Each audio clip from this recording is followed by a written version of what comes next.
আসসালামু আলাইকুম। আমার চ্যানেলে আপনাদের সকলকে স্বাগত।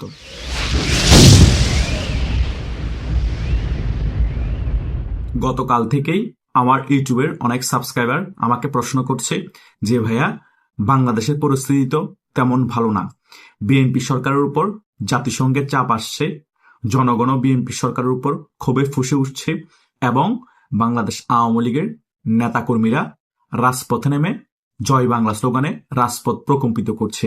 আবার অন্য দিক দিয়ে ভারতও কূটনীতিকভাবে এই সরকারকে চাপে রেখেছে। তাহলে কি কিছুদিনের মধ্যে শেখ হাসিনা বাংলাদেশে ফিরে আসবে এবং তারেক জিয়ার সরকারের এই রেজিমের পতন ঘটবে? আপনি এই বিষয়টা নিয়ে একটি ক্লিয়ারলি আলোচনা করুন এবং আমাদেরকে বিষয়গুলো ক্লিয়ার করে দেন। আজকে এই ভিডিওতে এই সকল বিষয়গুলো নিয়েই আলোচনা করব। আশা করছি আপনারা শেষ পর্যন্ত ভিডিওটি দেখবেন, সকল বিষয় ক্লিয়ার হয়ে যাবেন। প্রথমত একটা জিনিস মাথায় রাখবেন, তারেক জিয়া বাংলাদেশের পরিস্থিতি যেমনই হোক না কেন সে কখনোই ক্ষমতা ছাড়বে না।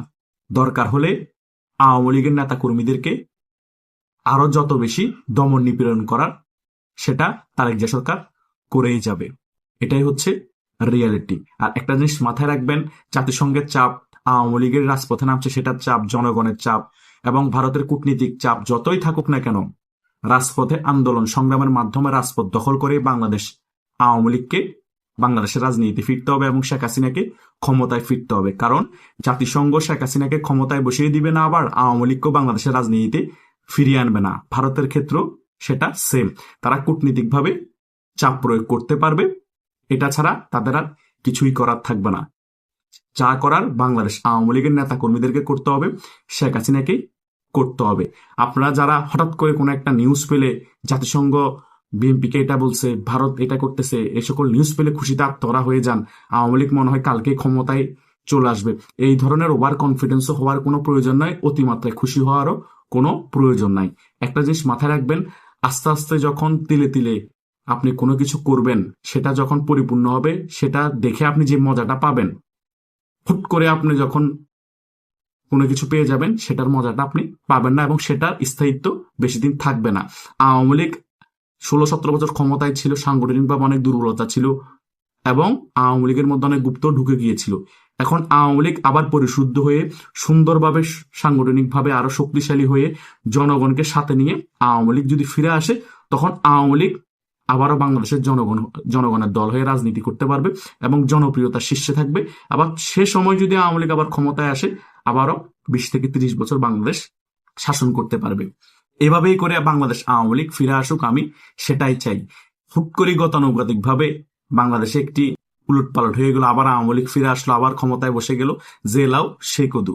আমি মুক্তিযুদ্ধের পক্ষে শক্তি হলো, আমি সবসময় একটা জিনিস বিশ্বাস করি, গোছানো রাজনীতি, সাংগঠনিক রাজনীতি, এটা প্রত্যেকটা রাজনৈতিক দলের মধ্যে থাকা প্রয়োজন। রাজনীতির মধ্যে যদি আপনি সাংগঠনিক রাজনীতি না থাকে, গোছানো রাজনীতি না থাকে এবং সাংগঠনিকভাবে আপনি দুর্বল থাকেন, জনগণের সাথে আপনার কোনো কানেকশন না থাকে, আপনি পেশি শক্তি দিয়ে যদি রাজনীতি করতে চান, তাহলে সে রাজনৈতিক দলেরও বেশি দিন স্থায়িত্ব থাকে না এবং সে রাজনৈতিক নেতারও কোনো বেশি দিন স্থায়িত্ব থাকে না। জনগণ সে রাজনৈতিক দলের উপর যেমন ক্ষোভে ফুসে উঠে এবং সে নেতার উপরও ক্ষোভে ফুসে উঠে। এটা হচ্ছে রিয়ালিটি। আমি এই জিনিসটাই এই 2 বছর ধরে বোঝানোর চেষ্টা করতেছি। আমি মুক্তিযুদ্ধের পক্ষের শক্তি আওয়ামী লীগ রাজনৈতিক দলকে পছন্দ করি, তার মানে এই না যে আমি আওয়ামী লীগের সকল ভুলকে সমর্থন করে আপনাদের কাছে ভিডিওর মাধ্যমে প্রমোট করব। আওয়ামী লীগ যে সকল ভুলগুলো করেছে সেগুলোকে আমি আঙ্গুল দিয়ে ধরিয়ে ধরিয়ে ভিডিওর মাধ্যমে বলেছি, এগুলো সংশোধন করে আওয়ামী লীগকে ফিরতে হবে এবং এগুলো সংশোধন করে যদি আওয়ামী লীগ বাংলাদেশের রাজনীতিতে ফিরতে পারে, সে আওয়ামী লীগকে পতন করার ক্ষমতা বাংলাদেশে আরো কারো থাকবে না, যতই মেটিকুলাস ডিজাইন করুক, যতই জঙ্গি হামলা করুক। কিন্তু সেই সকল ল্যাকিংস গুলাকে ঠিক করে আওয়ামী লীগকে ফিরতে হবে এবং জনগণের দলে বাংলাদেশ আওয়ামী লীগকে ফিরতে হবে, জনগণের হয়ে রাজনীতি করতে হবে।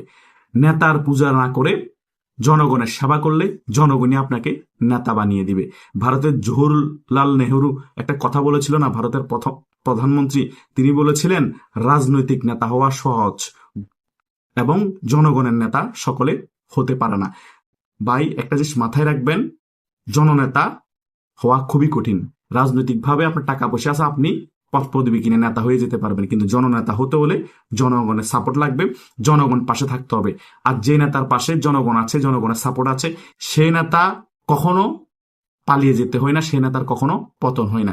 সে নেতা যে দলের মতাদর্শ ধারণ করুক না কেন।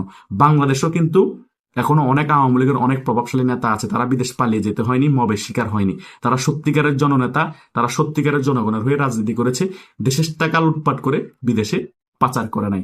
ভাই, রাজনীতি রাজনীতির জায়গায়, কিন্তু দেশের টাকা যে রাজনৈতিক দলের নেতারা পাচার করবে সে রাজনৈতিক দলের পক্ষে আমরা কথা বলতে পারবো না, বিরুদ্ধে কথা বলতে হবে।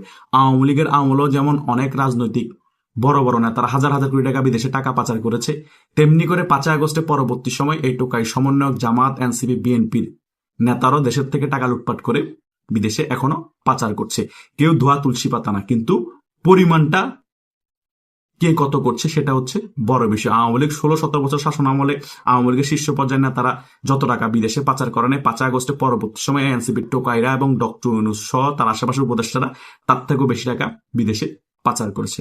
সো এই জিনিসগুলো আমাদের মাথায় রাখতে হবে। শুধু গতানুগতিক ভাবে আওয়ামী লীগকে ফেসিস্ট বললে, আওয়ামী লীগের নেতাকর্মীরা শুধু বিদেশে টাকা পাচার করে সব ব্লেম আওয়ামী লীগকে দিলে হবে না। এটাও মাথায় রাখতে হবে আওয়ামী লীগ বাংলাদেশে কত উন্নয়ন করেছে। আওয়ামী লীগের হাত ধরে বঙ্গবন্ধু স্যাটেলাইট এসেছে, আওয়ামী লীগের হাত ধরে মেট্রো রেল এসেছে, আওয়ামী লীগের হাত ধরে পদ্মা সেতু এসেছে। এগুলো তো মেইন 2-3টার কথা বললাম। এরকম হাজারো ছোট বড় অনেক ধরনের উন্নয়ন করেছে এই শেখ হাসিনা, এই বাংলাদেশ আওয়ামী লীগ। এটাই হচ্ছে বাস্তবতা। আমরা যখন সত্য তুলে ধরি অনেকের গা জ্বলে, অনেকে কমেন্টে এসে গালাগালি করে। ভাই, গালাগালি করে কোনো লাভ হবে না, প্রতিহিংসা দেখিও কোনো লাভ হবে না। আপনারা যদি এতই কেলিবার থাকে, আপনাদের সরকার বিএনপির যদি এতই কেলিবার থাকে, আপনারা নিজেরা এরকম একটা পদ্মা সেতু করে দেখিয়ে দেন না। শেখ হাসিনা যে টাকা দিয়ে করছে সে টাকা দিয়ে করে দেখিয়ে দেন না। এরকম একটা মেট্রো রেল করে দেখিয়ে দেন না। শেখ হাসিনা যে টাকা দিয়ে করছে সে টাকা দিয়ে করে দেখিয়ে দেন না। জানি পারবেন না।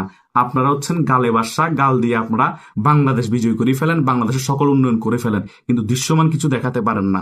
দৃশ্যমান কিছু একমাত্র শেখের বেটি, বঙ্গবন্ধু বেটি, এই শেখ হাসিনা করে দেখিয়েছে। এটাই হচ্ছে বাস্তবতা। আর এই বিষয়টা আমি আপনাদেরকে এই 2 বছর বোঝানোর চেষ্টা করেছি। যারা আমার ভিডিও কন্টিনিউ দেখেন তারা মোটামুটি এই বিষয় ক্লিয়ার হয়ে গিয়েছেন যে বাংলাদেশের উন্নয়নের জন্য কাজ করে কে এবং দুর্নীতি হলো বাংলাদেশের উন্নয়ন করে কে। বিএনপি বাংলাদেশের উন্নয়ন করে না, শুধু দুর্নীতি করে।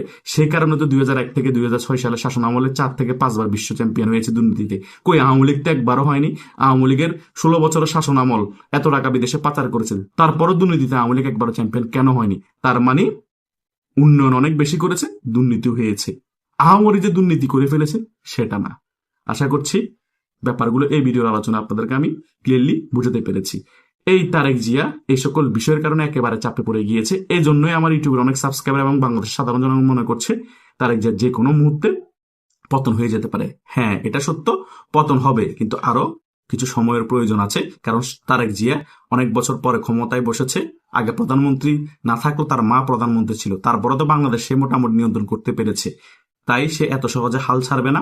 অনেক বড় ক্ল্যাশ হবে, সেই ক্ল্যাশে বাংলাদেশ আওয়ামী লীগ জিতবে এবং আওয়ামী লীগ আবারও ক্ষমতায় আসবে। আশা করছি এই ভিডিওর আলোচনায় সকল বিষয় ক্লিয়ার হতে পেরেছেন। ধন্যবাদ সকলকে।